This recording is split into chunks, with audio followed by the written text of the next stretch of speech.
Hello friends. So friends, today we are going to see a new poem. So this is the poem from English textbook of third standard.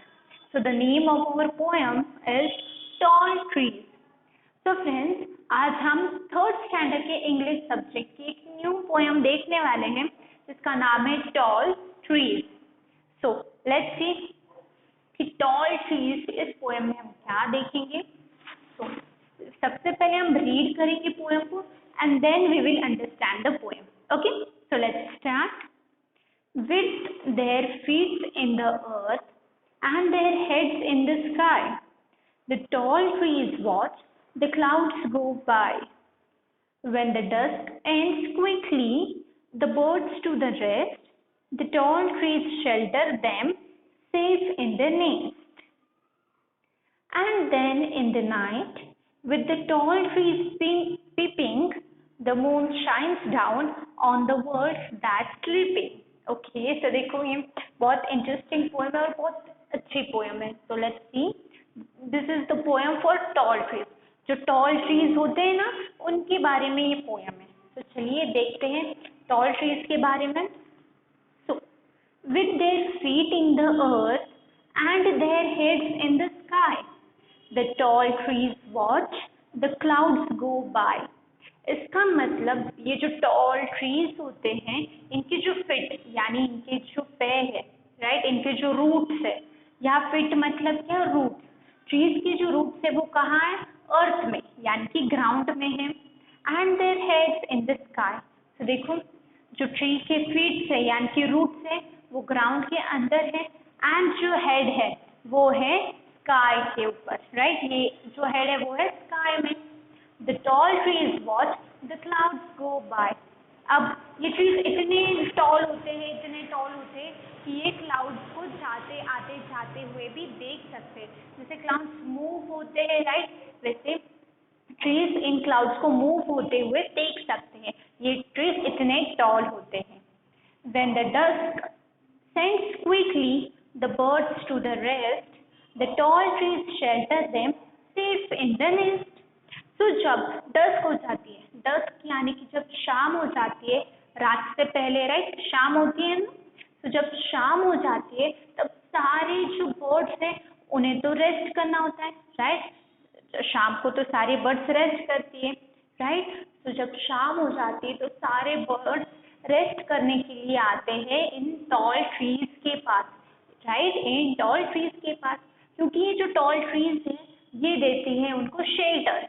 Shelter मतलब house देती है, right, जिससे वो ठंडी गर्मी यानी कि जो बैड वेदर है उससे बच सके, राइट, एंड वो प्रोटेक्ट रह सके. इसीलिए ये ट्रीज उनको शेल्टर देती है यानी कि होम देती है रेस्ट करने के लिए.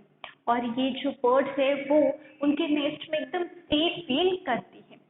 तो ये ट्रीज क्या करती है, जब शाम हो जाती है तब बर्ड्स के जो शेल्टर है वो इन ट्रीज पे होते हैं और ये ट्री उनको सेफ होम प्रोवाइड करती है बर्ड्स को.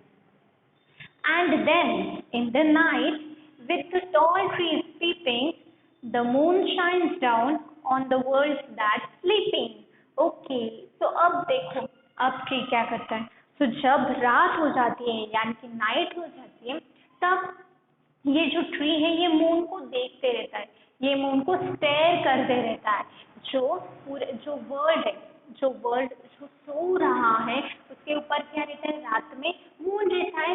ये ट्री क्या करता है, जब पूरा वर्ल्ड सो जाता है तब ये ट्री इस मून को स्टेयर करता है यानी कि देखते रहता है कि मून कितना शाइन कर रहा है नाइट के वक्त, राइट. तो इस ट्री क्या करता है रात के वक्त जब सब लोग सो जाते हैं, when everyone is asleep, then this trees, the tall trees are peeping. To whom they are peeping? To the shiny moon they are peeping. यानी कि वो जो टॉल ट्री है वो एकदम शाइनी मून को देखते रहते हैं. So this is the poem of a tall tree. तो चलिए देखते हैं फिर से. फर्स्ट स्टैंजा में कहा गया है कि ट्रीज के जो फिट है वो ग्राउंड के अंदर है, यानी कि ट्रीज के जो रूट है वो ग्राउंड के अंदर है एंड उनका हेड स्काई में है. और वो इतने टॉल होते हैं कि वो क्लाउड्स के मूवमेंट को देख सकते हैं। ट्रीज जब शाम हो जाती है तो सारे बर्ड्स रेस्ट करने के लिए आते हैं, तब ये जो टॉल ट्रीज है तब ये इनको शेल्टर देते हैं एंड सारे बर्ड्स अपने नेस्ट में सेफ होते हैं, इनकी सेफली वो रेस्ट करते हैं।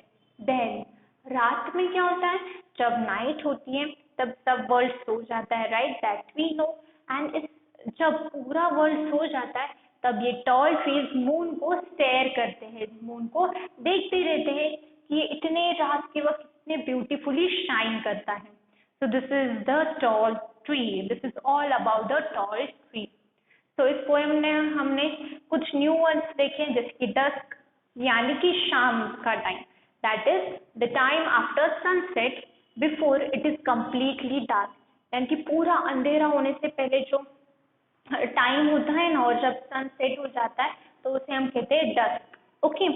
Shelter, shelter means to protect from danger, to protect from danger, bad weather and so on. तो जैसे शेल्टर मतलब होम, जहाँ हम बैड वेदर से एंड फ्रॉम डेंजर हम प्रोटेक्ट कर सकते हैं। ओके। नाउ पोएम तो कंप्लीट हो गई, पोएम तो बहुत छोटी थी, right, it was very small poem. So we will also complete the question answers which are also small in this video. Okay. So let's see the question answers. Complete these sentences with the correct answers. So हमें ये जो sentences है ये हमें complete करने हैं answers से। तो देखो ये question है और यहाँ नीचे कुछ options दिए, तो options से just हमें जो correct answer है उसे tick करना है। So let's read the question. Their heads in the sky and watch the clouds go by mean that the trees are, okay, again read with me. Their heads in the sky and watch the clouds go by mean that the trees are। तो सबसे पहले इस line का meaning क्या है, जो trees के head है वो स्काई में है एंड वो क्लाउड्स को देखते हैं मूव करते हुए। इसका मतलब ट्रीज क्या है, क्या ट्रीज प्राउड फील करते हैं, क्या ट्रीज वेरी टॉल यानी कि बहुत टॉल है, या फिर क्या ट्रीज एयर में फ्लाई कर रहे हैं। So the correct answer is trees अगर टॉल है इसका मतलब उनका हेड स्काई में है एंड वो क्लाउड्स को मूव होते हुए देख रहे हैं। The answer for this is the trees are very tall, right. तो यस, ये तो कंप्लीट हो गया, बहुत आसान था। Now we will also see the further question. Dusk sent quickly the birds to the rest means the birds, again read with me, dusk sends quickly the birds to rest means that birds, तो इसका मतलब जब शाम हो जाती है तब birds quickly rest करने चले जाते हैं। तो बर्ड्स क्या है, मतलब इस लाइन का मीनिंग क्या है, birds go back to their nest in the evening, क्या बर्ड्स इवनिंग में यानी कि शाम के वक्त अपने नेस्ट में चले जाते हैं। Let's see the next option, become afraid of the dark night, क्या बर्ड्स ये डार्क नाइट यानी कि रात जब हो जाती है तब रात से वो डर जाते हैं। Let's see the third, are chased away by the evening, या फिर बर्ड्स ये जो इवनिंग है ना, इवनिंग क्या बर्ड्स को दूर भेज देता है, इवनिंग क्या बर्ड्स को दूर भेज देता है। तो देखो अब इसका आंसर क्या है, जब शाम हो जाती है तब बर्ड्स चले जाते हैं रेस्ट करने के लिए, इसका मतलब they go back to their nest in the evening, right. So option A is correct, the birds go back to the nest in the evening. Let's see the third question. The last 4 lines in the poem says that the trees, again read with me, the last 4 lines in the poem says that the trees, तो जो last 4 lines है poem के वो हमें क्या बताते हैं, चलिए फिर से एक बार रीड करते हैं last 4 lines। And then in the night with the tall trees peeping the moon shines down on the world that sleeping, इसका मतलब रात के वक्त जो ट्रीज है वो मून को, जो शाइनी मून है उसको स्टेयर करते हैं जब पूरा वर्ल्ड सो जाता है, राइट। इसका मतलब टॉल ट्रीज स्टेयर करते हैं ब्राइट मून को। लेट्स सी मीनिंग क्या है 4 लाइन्स का। Option A, look into people's house secretly at night. क्या ट्री पीपल जो लोग हैं उनके हाउस में सीक्रेटली देखते हैं रात के वक्त? No, this is not the right option. Let's see the next option, stare at the moon when everyone sleep. जब सब लोग सो जाते हैं तब ट्रीज मून को स्टेयर करते हैं, यानी कि मून को देखते रहते हैं। Yes, it may be a correct answer, but let's see the third option too, stay awake at night and watch over us. Okay, या फिर ट्रीज रात भर जागते हैं और हम पे नजर रखते हैं। तो इसमें से ऑप्शन कौन सा राइट है? ऑप्शन बी, दैट इज जो टॉल ट्रीज है वो मून को स्टेयर करते हैं जब सब सो जाते हैं। That is the option B is correct. Now we have completed this first question. Let's see the second question. B, answer this question in your words. अब ये जो क्वेश्चन दिए इनको हमारे ओन वर्ड्स में एक्सप्रेस करना है या फिर इनके आंसर्स देने हैं। तो पोएम तो हमें समझ में आ ही गई है, राइट? तो इसके आंसर्स भी हम दे देते हैं जो कि बहुत आसान है, बहुत ज्यादा इजी है।